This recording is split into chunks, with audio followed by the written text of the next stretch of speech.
Well, and hi diddly-o. How does it go? Anyway, so today's video is going to be making a shemagh. Okay, uh, it's not hard until you want to do your other stuff to it, such as sewing the ends and dyeing it.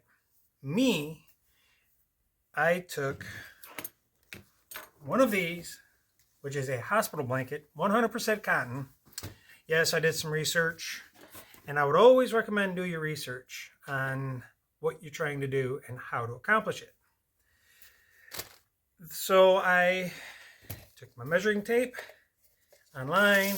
I was reading anywhere from 41 to 47 inches square, whatever that is in centimeters, I don't remember. A good pair of scissors. Okay, you cut your sides, because a hospital blanket is about 60 by 40 or 40. It's just enough to cover from your neck to your toes. And voila. This one, I am not going to touch up the ends and make a match, because I really don't, personally, I don't care. You can do it, but just make sure you, on your cut ends, you at least allow a half an inch on that cut end, so you can do a double fold and sew, so it cleans up the ends.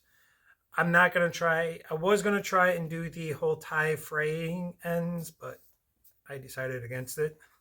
It's going to take way too much work. But for a quick shemagh, all I did was just take a hospital blanket, scissors, measuring tape, and there you go. As you all know, military shemaghs, or shemaghs in general, have multiple uses. Again, I had to go online and find them all out. This, I mean, again, this is huge. You can use it as a scarf. You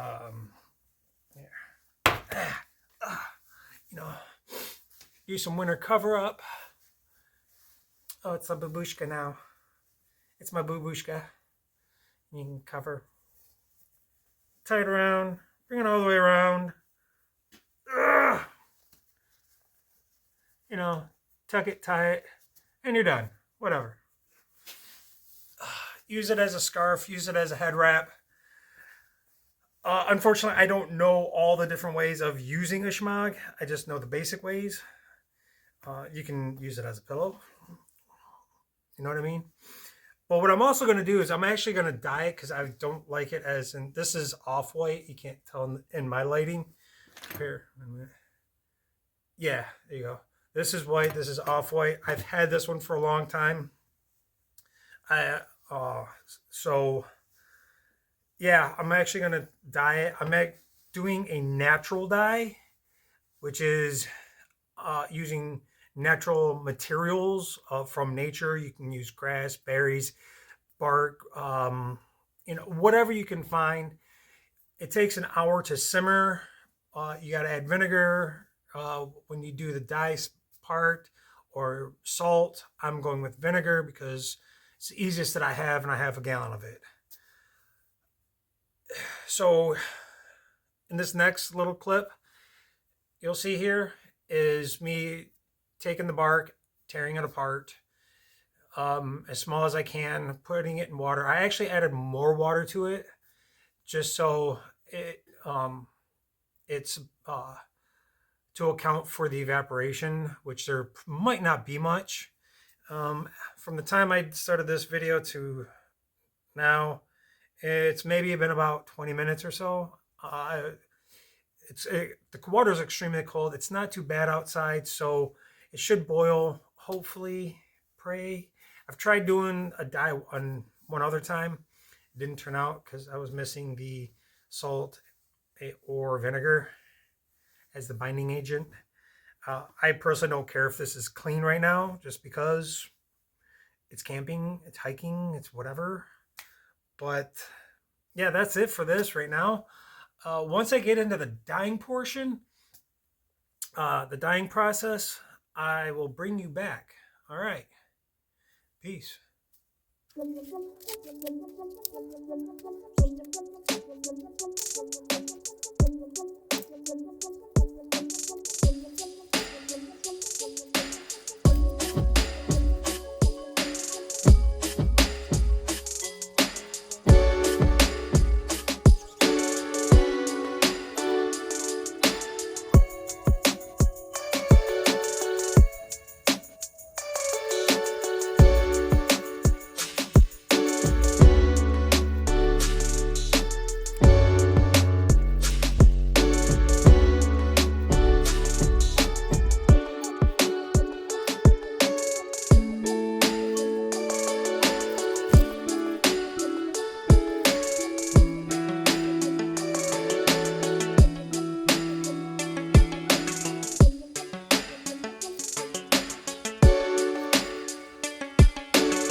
I have returned, everybody.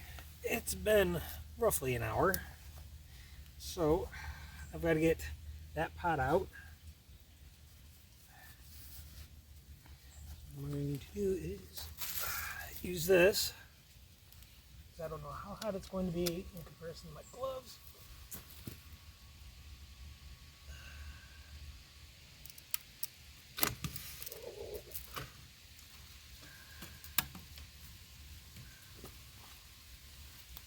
There we go.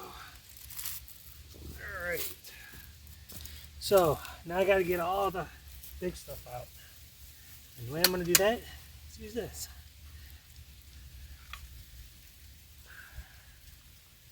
It looks really, really dark. I'm hoping it stays dark.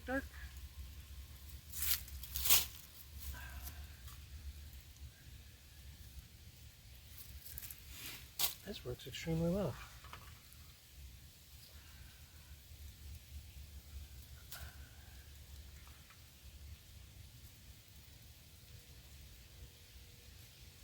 As much as I can. Side.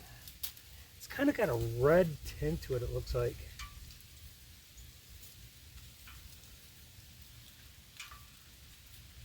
It says we're supposed to strain it, but I don't think I'm going to. Now, our next step, let's get this back over here. There we go. Just add some vinegar.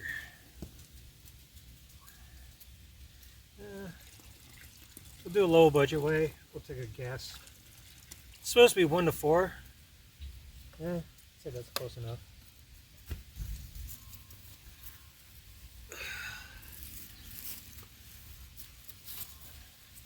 Let's give it a quick little mix.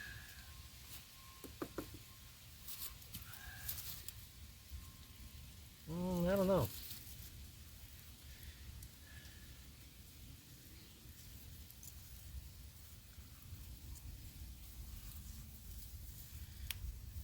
We'll just toss the whole thing in there, shove it down.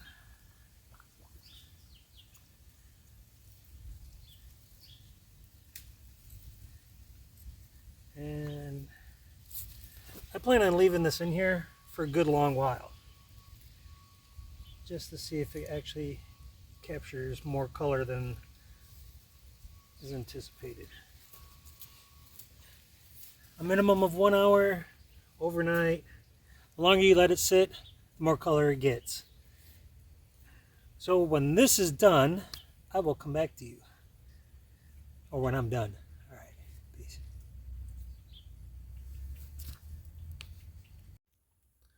Well, here we go. It's been about 24 hours that I've let this soak. So let's wring it out.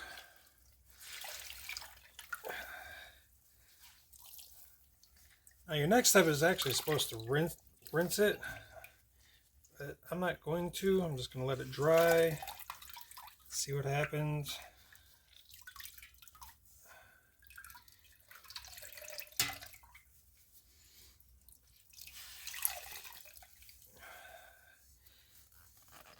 It's wrung out really well, because then I'm going to hang it up to dry.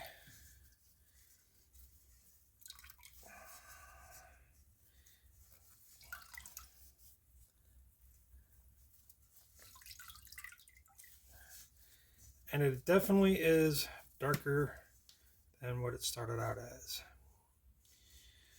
All right, well, see how long it takes for it to dry. Hopefully not too long. But I imagine it will.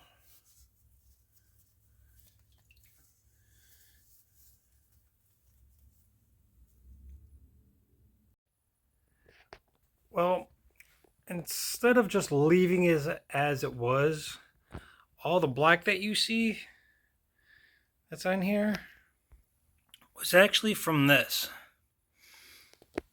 All the creosote.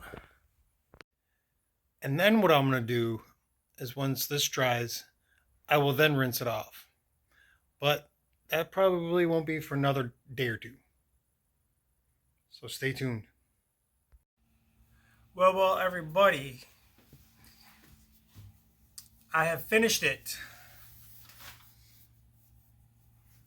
It has some color to it, which is what I was looking for. All right. So yeah, making your own Shemagh is fairly simple. Considering I had to work, took me a little bit longer. All right. I will just do this. Let's get this thing on.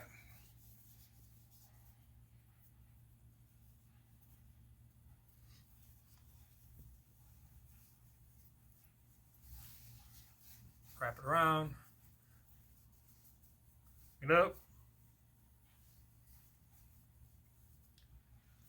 There we go. See? Partial face covering. You know, put my hat on.